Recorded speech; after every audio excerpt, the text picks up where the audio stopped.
Assalamualaikum warahmatullahi wabarakatuh. Perkenalkan kami dari kelompok 9 yang beranggotakan saya Hafiz, teman saya Jihan, dan juga Putri Isyam.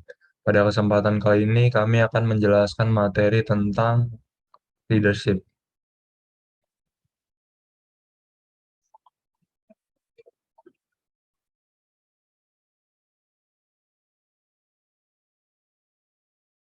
Yang pertama, apa itu leadership? Menurut Hemhill dan Kunz, leadership adalah perilaku dari seorang individu yang memimpin aktivitas-aktivitas kelompok tertentu agar sampai pada suatu tujuan yang hendak dicapai bersama atau shared goal. Yang kedua, menurut Davis, leadership adalah kemampuan dalam mengajak orang lain untuk mencapai tujuan sesuai yang telah ditentukan bersama dengan penuh semangat. Boleh di next.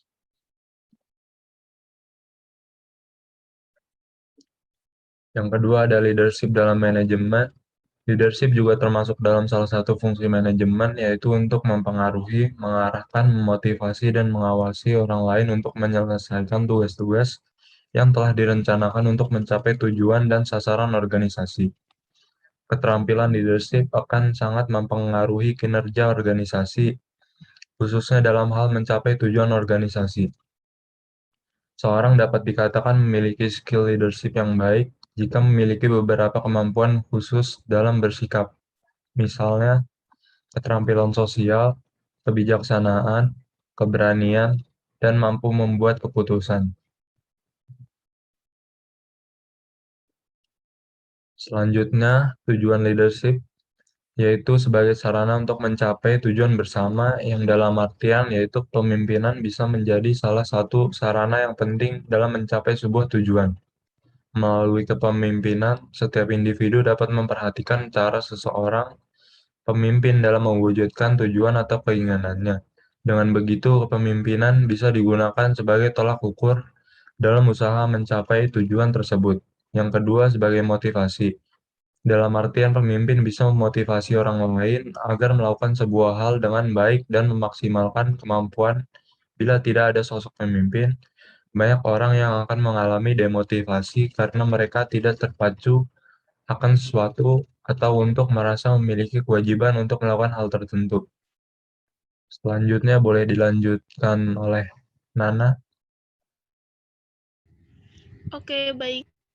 Sebelumnya suara saya terdengar. Iya terdengar. Oke. Uh, ada teori lahirnya kepemimpinan. Nah, dalam lahirnya kepemimpinan ini ada yang mendasari lahirnya kepemimpinan tersebut.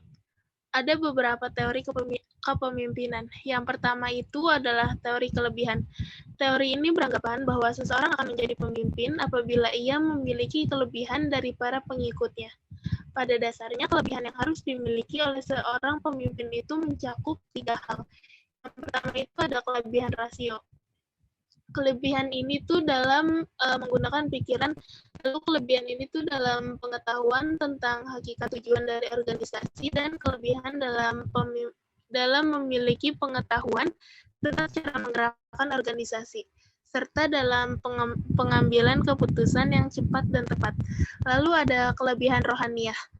Berarti seseorang pemimpin ini tuh harus mampu menunjukkan keluhuran budi pekertinya kepada bawahannya, dan seorang pemimpin itu harus mempunyai moral yang tinggi karena dasarnya pemimpin itu merupakan panutan bagi para pengikutnya.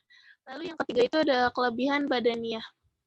Nah, kelebihan ini tuh berarti seorang pemimpin ini tuh hendaknya memiliki kesehatan badaniah yang lebih dari para pengikutnya, sehingga memungkinkan untuk bertindak cepat. Lalu yang kedua tadi ada teori sifat. Nah, pada dasarnya teori sifat ini sama dengan teori kelebihan. Kenapa bisa dibilang sama? Karena teori ini tuh menyatakan bahwa seseorang dapat menjadi pemimpin yang baik apabila memiliki sifat-sifat yang lebih daripada yang dipimpin.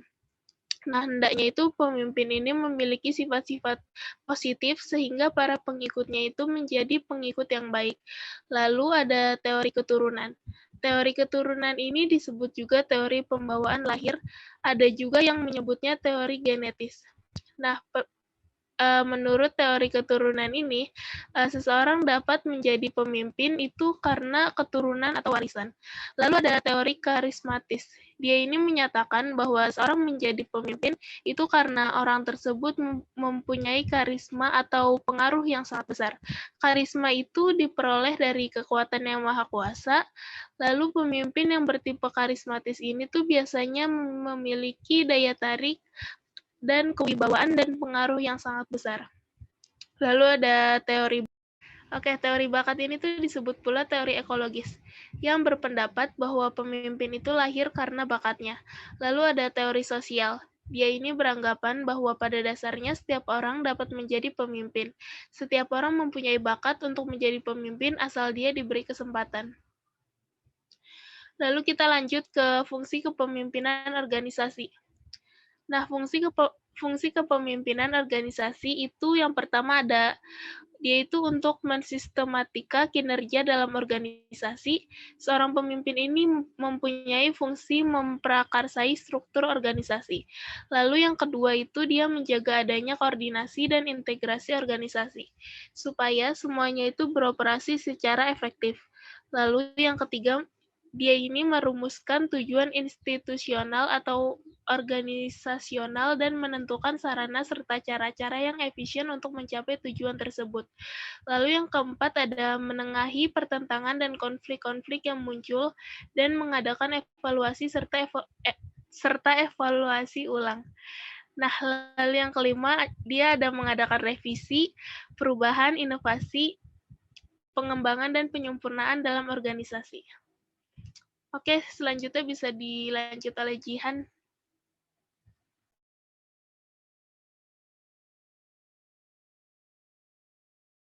Kemudian ada pendekatan ciri-ciri terhadap kepemimpinan. Jadi, sebelum tahun 1949, studi-studi mengenai kepemimpinan didasarkan pada usaha mengidentifikasi ciri-ciri yang dimiliki oleh pemimpin-pemimpin yang ada, yakni diawali dengan teori The Great Man.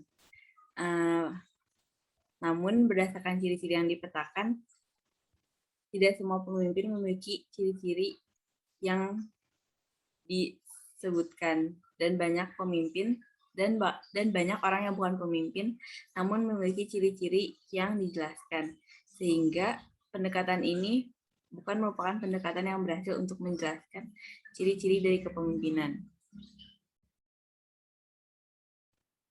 Kemudian ada metode kepemimpinan. Jadi metode kepemimpinan merupakan suatu cara pemimpin untuk mempengaruhi bawahannya yang dinyatakan dalam bentuk pola tingkah laku dan kepribadian. Metode kepemimpinan ini dibagi menjadi dua tipe metode kepemimpinan. Yang pertama adalah task oriented, yakni metode kepemimpinan yang cenderung berusaha lebih keras untuk memenuhi tenggat waktu dan tujuan yang ingin dicapai, agar berada di jalur yang semestinya. Namun metode ini cenderung lebih tegas dalam pelaksanaannya. Yang kedua adalah metode relational oriented. Jadi tipe ini menghargai hubungan antar pribadi dalam sebuah organisasi, sehingga timbul karyawan-karyawan atau pribadi-pribadi yang loyal kepada organisasi atau perusahaan. Namun, tak jarang tipe ini membuat